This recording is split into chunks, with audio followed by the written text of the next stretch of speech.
बुद्धाय नमः। ओम आनंदम। सहज विपස්සना ध्यान के 10वें दिन में आप सबका तहे दिल से, हृदय से स्वागत है, स्वागत है, स्वागत है। 10वां दिन और कल सहज विपස්සना ध्यान का अंतिम दिन। आज का दिन महत्वपूर्ण। चार आर्य सत्य, फिर आर्य अष्टांग मार्ग, 5 स्कंद, पंचशील यानी कि 5 सील और त्रिरत्न, इन सब की चर्चा हमने की और साथ में फिर प्रयोग किया।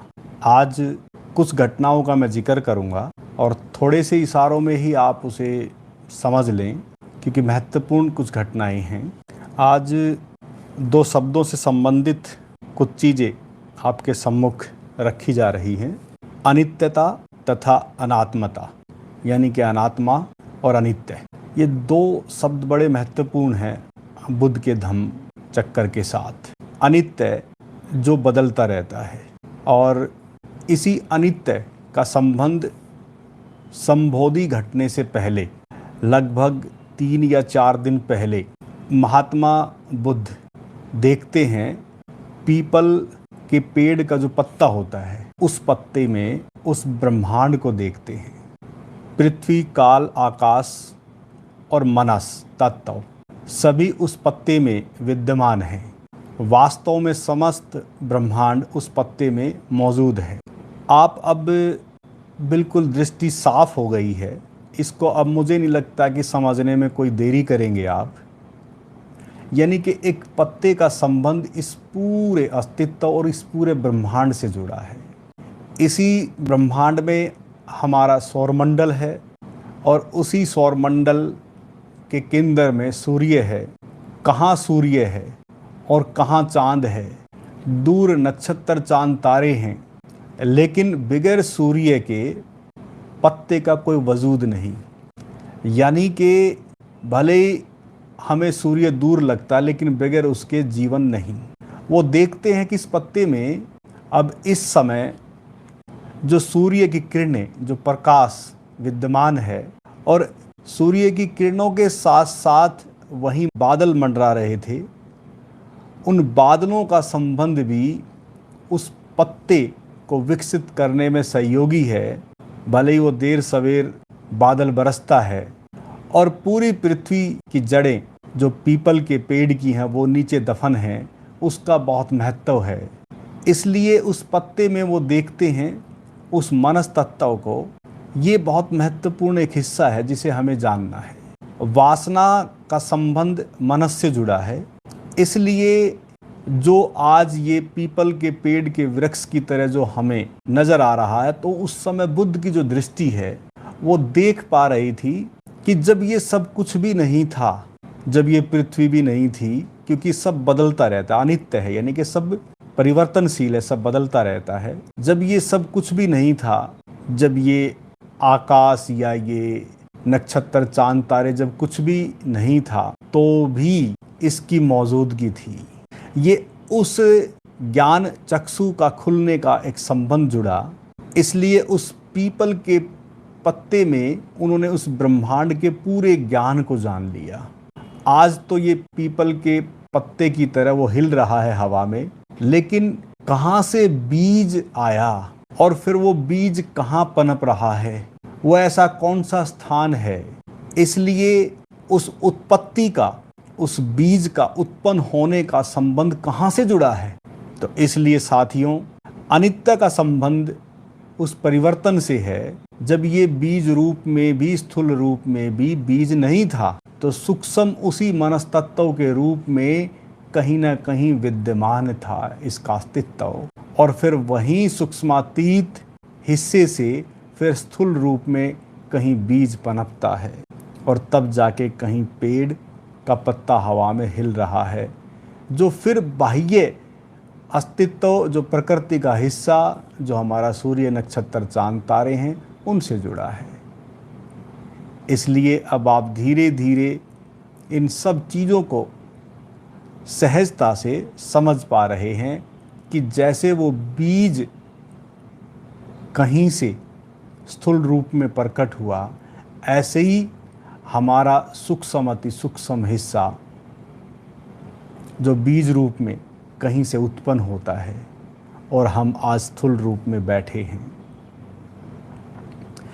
दूसरी घटना बड़ी महत्वपूर्ण है, बुद्ध की संबोधि की घटना। जब 3 या 4 दिन पहले जब उनको ये सब चीज़ें अनुभव में उतर रही थी, तब वो देख पा रहे थे शरीर के तल पे सब बदल रहा है, मन के तल पे, विचारों के तल पे दुखद व सुखद वेदनाएं सब बदल रही हैं, यानी कि सब बदलती रहती हैं। जैसे उदाहरण के तौर पे आप अपने आप को देखें, अपने आप से जोड़ लें इस चीज़ को तो ज़्यादा अच्छा है। शरीर का तो हमें पता ही है कि बदल रहा है बिल्कुल, लेकिन जो कभी दुख था किसी कारण और बहुत उस दुख में आप जब थे तो आपको लगता था कि बस ये जीवन तो बड़ा कष्ट में है और बड़ा दुख में है, लेकिन उसी दुख को आज किसी के सामने जब आप बताते हैं, क्योंकि अब तो वो दुख नहीं है, लेकिन उस दुख को आज अगर आप बताते हैं तो उस दुख को बताने में भी एक रस है। देखना कभी बहुत से साथी मित्र दुख को बड़े अच्छे ढंग से प्रकट करते हैं, क्योंकि अब इस समय तो दुख है नहीं, लेकिन उस दुख की घड़ी को भी जब बताते हैं तो आनंद आता है। तो इसलिए वो देख पा रहे हैं कि दुखद और सुखद वेदनाएं आती और जाती रहती हैं, विचार आते और जाते रहते हैं। उन्होंने इस चीज़ को बिल्कुल अच्छे भली भांति देख लिया। तो यहाँ जब संबोधि की जब घटना घटती है तो उन तलों पे तो उन्होंने वो सब देख लिया। तो फिर समाधि का जो पहला पड़ाव जो उनके जीवन में घटित हुआ, उनको अनुभूति जो अनुभव रहा उस पहली समाधि के पड़ाव पर, तो जिक्र है थोड़ा, जीवधारी और अन्य प्राणी, खनिज, घास, कीट पतंग, पशु और मानव उनके अंदर समाये। अब और उन्होंने अपने सभी जीवनों, जन्मों और मृत्युओं को देखा। प्रत्येक अणु परमाणु में पृथ्वी एवं स्वर्ग की उपस्थिति और भूत, वर्तमान एवं भविष्य काल के तीनों आयामों, देश काल की सभी अवस्थाएं देखी। अब आप थोड़ा ध्यान देंगे, जो मैंने पहले ही पड़ाव में आपको बताया था कि जब बुद्ध को ये सब चीज़ें अनुभव हुई तो उन्होंने बताया कि मैं पत्थर रूप में भी, पेड़ों के रूप में भी और खनिज पदार्थों के रूप में भी, और पता नहीं कहाँ कहाँ कैसे कैसे मेरी उपस्थिति रही है, और तब जाके कहीं मैं अब इस मानव तन में हूँ। इसको आप ऐसे समझ लें कि हम इन सब चीज़ों से गुजरते हुए यहाँ तक पहुँचे हैं। तो जहाँ से जब चेतना गुजरती है और चेतना विकसित होती है तो उस विकास का अंतिम बिंदु मानव है, जो अभी तक, और इस मानव चेतना के रूप में अब जो है, जो विकसित होके जो बैठा है, तो पीछे कभी लौटना नहीं होता, बस इसको ऐसे समझ लें। इसलिए यहाँ तक जब चेतना विकसित होके मानव तन तक पहुँचती है तो उसका पीछे कभी लौटना नहीं होता, यानी कि मानव अब मानव ही में जन्म लेता है, और किसी भी ऐसी दशा में, किसी भी रूप में जो हम पढ़ते सुनते आए हैं कि ऐसा कुछ करेंगे तो कीट मकोड़े कुछ ऐसे बन जाएंगे, ऐसा नहीं है। अब चेतना का विकास हो गया है तो अगला कोई जन्म होगा तो वो मानव का ही होगा। इसलिए इस रूप में वो अपनी अवस्थाओं को बता रहे हैं, वो सब चीज़ें उनके अनुभव में आई, अणु, परमाणु और जो भी बारीक से बारीक, जिसको हम कहते हैं कि वो उपस्थिति उनको अनुभव में उतरी, जो आज विज्ञान भी कहता है कि सभी अणु परिवर्तित और बदलते रहते हैं, और भूत और वर्तमान और भविष्य, ये बहुत महत्वपूर्ण एक ज्ञान है, वो बगैर अनुभव के संभव नहीं होगा। बस इतना ही मैं बताऊंगा कि इन सभी तीनों कालों का संबंध एक अनुभूति से जुड़ा है। तब आप समझ पाएंगे कि भविष्य, भूत और वर्तमान सब उसी से जुड़े हैं।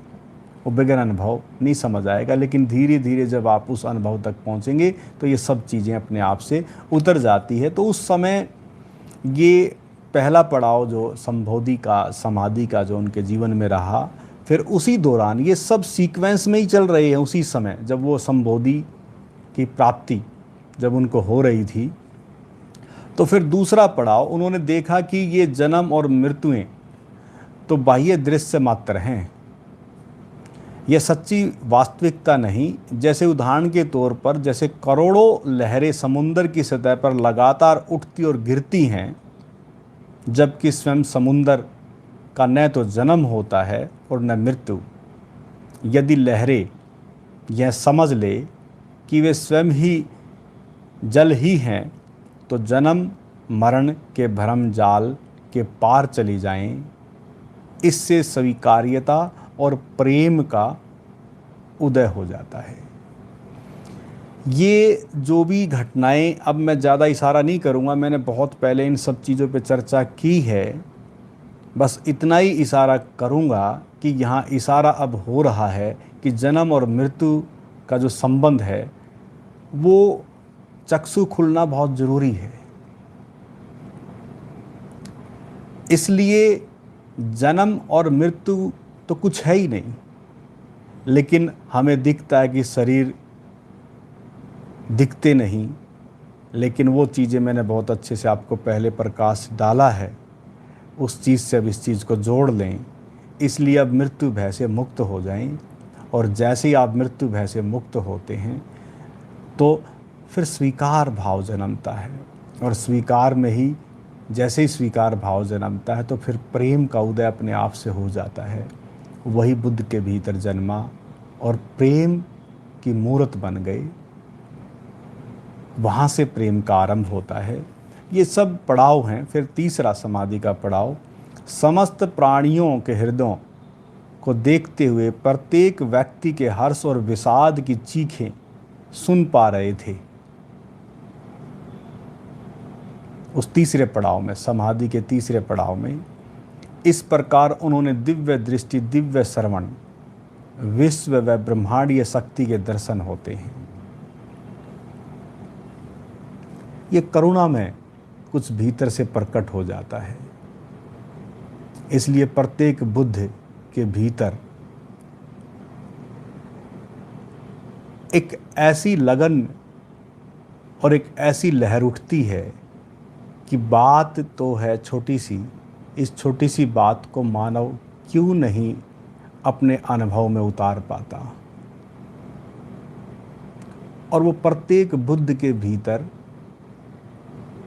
चारों तरफ जो मानव दुख में है, पीड़ा में है, कष्ट में है, या वो हर्ष या खुशी में है, उन सब की चीज़ों को बुद्ध अनुभव कर लेता है, और दीन दुखियों और पीड़ा और दुखों से परिपूर्ण जिनका जीवन है, उनके लिए वो मार्गदाता बन जाता है। इसलिए ये एक बुद्ध के जीवन में नहीं, जिसके जीवन में भी ऐसा कुछ घटता है तो वो बस देखता है कि कोई भी जागृत हो सके, उस प्रयास में लग जाते हैं। अब ये जो भी दो घटनाएं मैंने जिक्र किया, पीपल के पत्ते में ब्रह्मांड के दर्शन, और फिर जो है संबोधि के कुछ पड़ाव जो उनके जीवन में घटित हुए, और तीसरी घटना, महत्वपूर्ण घटना, पुनर्जन्म की। ये इसलिए मैं आज आपको थोड़ा इस विषय को मैंने लिया कि ऐसी ऐसी कुछ चीज़ें हमसे बहुत गहरे से जुड़ी हैं, और हम भी उसी संबोधि यानी कि उसी बुद्धत्व, उसी उपलब्धि के लिए बैठे हैं। इसलिए पुनर्जन्म के विषय में यशोधरा आमंत्रित करती है भगवान बुद्ध को और उनके 2-3 साथियों को और ऐसे में जब वो भोजन के लिए आमंत्रित करती तो आप समझ जाएं कि जब कपिलवस्तु के पास वहीं वन में बुद्ध जब 1 वर्ष के उपलब्धि के 1 वर्ष के बाद पहुँचे तो खाने के साथ साथ जो 7-8 साल यशोधरा ने जो बिताए उस स्कूल में भी वो लेके गई, क्योंकि वो बच्चों को पढ़ाती थी और वहाँ स्कूल के बच्चों के पास लेके गई। साथ में जो है यशोधरा की जो या बुद्ध की जो मौसी थी वो भी साथ में थी। तो वहाँ वो बच्चों के पास लेके जाती है। बच्चे वहीं पढ़ रहे होते हैं, इसको थोड़ा समझने की कोशिश करना। कभी जब बुद्ध 9 वर्ष की उम्र में थे तो उसी पेड़ के नीचे बैठ के उन्होंने जो विपස්සना जो आज आप कर रहे हैं, कभी 9 वर्ष की आयु में उन्होंने वही स्थिर अवस्था अपने शरीर की अनुभव की थी और उसी पेड़ के नीचे बैठ के केवल श्वासों को देखा था और तब वो बड़े शांत, शरीर से स्थिर और उनको बड़ी सुखदायी अनुभूति हुई थी। ये कभी वो 9 वर्ष की उम्र में ही उनको ये सूत्र हाथ लग गया था और उसी सूत्र को फिर कभी अंतिम में जब मध्यम मार्ग उन्होंने अपनाया, शरीर पीड़क तब छोड़ दिया, अध्यात्म में अति छोड़ दी, तब उनके जीवन में फिर वही घटना घटती है। इसलिए उस पेड़ के नीचे ही बच्चे बैठे हैं और पंक्तिबद्ध हो जाते हैं। बुद्ध बैठ जाते हैं, राहुल भी साथ था और तब मिलता है इशारा कि बुद्ध कुछ बताएं बच्चों को। तो उस समय बुद्ध ने बच्चों को बताया कि चलो मैं आपको एक कहानी सुनाता हूँ। एक मेघ नाम का युवक था और बहुत वर्षों पहले, यानी कि कुछ हजार वर्षों पहले, दिवापत्ती एक राजधानी थी, उसी के पास कोई गांव था, लेकिन पढ़ाई आगे पढ़नी थी, इसलिए वो गांव से पढ़ने के लिए उस राजधानी में जाने के लिए अपनी जो भी तैयारी करते हैं गांव में वो तैयारी की और वो निकल पड़ा। और बीच में काफ़ी दूर राजधानी थी, बीच में कुछ ना कुछ काम करता रहा और आगे बढ़ता रहा। कुछ दिनों के बाद वो दिव्यापत्ति जो राजधानी थी वहाँ पहुँचा और इस बीच उन्होंने कुछ पैसे भी इकट्ठे कर लिए थे। ऐसे में होता क्या है कि जैसे ही वो राजधानी में पहुँचता है तो वहाँ बड़ा एक उत्सव का कार्यक्रम चल रहा है और इतना सुंदरतम एक उत्सव है। तो उन्होंने सोचा कि भाई ये क्या हो रहा है यहाँ। तो उसने सोचा कि किसी से पूछूं। तो इतने में कोई युवती, एक लड़की वहीं से बड़ी तेजी में जा रही है, कुछ कमल के फूल लिए हुए हाथ में। तो वो उस लड़की से पूछते हैं कि आज ये यहाँ क्या हो रहा है ऐसा जो इतना उत्सव में हो रही है राजधानी पूरी और काफ़ी लोग बड़े खुश नज़र आ रहे हैं। तो उन्होंने कहा आपको नहीं पता, शायद आप पहली बार आए हैं। बोला कि हाँ। बोले कि ऐसा सिद्ध आचार्य दीपांकर जो बुद्धत्व को प्राप्त हैं, उनका आयोजन, उनका समारोह हो रहा है और वो आज राजधानी में आए हुए हैं।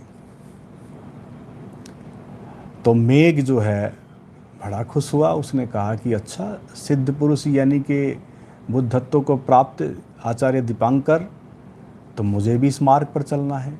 उसके भीतर भी कहीं ऐसी कुछ भाव दशा थी और मुझे भी मिलना है उनसे।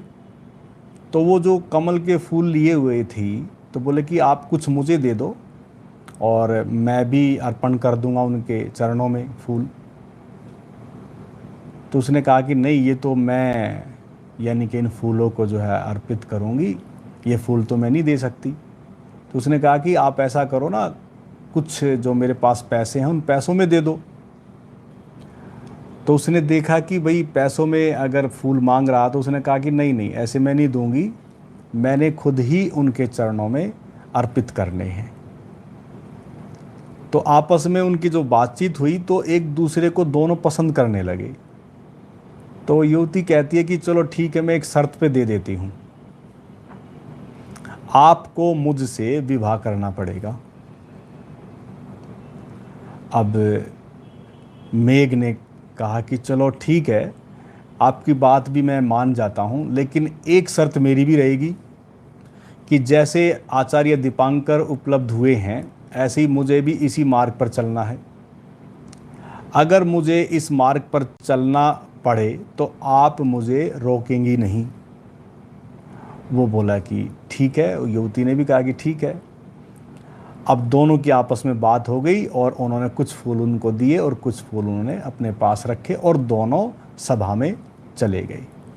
अब सभा में बहुत ज़्यादा भीड़ थी, अब वो पास ही नहीं पहुंच पाए, इतनी भीड़ थी। तो उन्होंने क्या किया, बोले कि ऐसे तो नहीं हम पास पहुंच पाएंगे। उन्होंने दूर से ही अंदाजे से मेघ नाम के युवक ने फूल दूर से ही फेंक दिए और वो सीधे जो है दीपांकर जो आचार्य थे उनके चरणों में जाके गिरे। तो युवती ने कहा कि ऐसा करो, आप मेरे भी फेंक दो। उन्होंने उनके भी जो है ज़ोर से फेंके तो वो भी जाके उनके गोद में गिरे। जैसे ही जब 2 बार ऐसे फूल गिरे तो उन्होंने कहा कि जिन्होंने ये फूल फेंके हैं वो कौन है। तो रास्ता हट गया, वो दोनों उनके सामने पहुंच गई।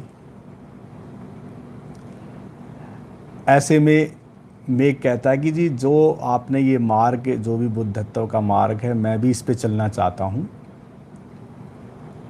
तो फिर आचार्य दीपांकर कहते हैं उस युवती को, बोला कि जो आपने संकल्प लिया है दोनों ने, उन दोनों संकल्पों को एक दूसरे को निभाना है, इसका ध्यान रखना।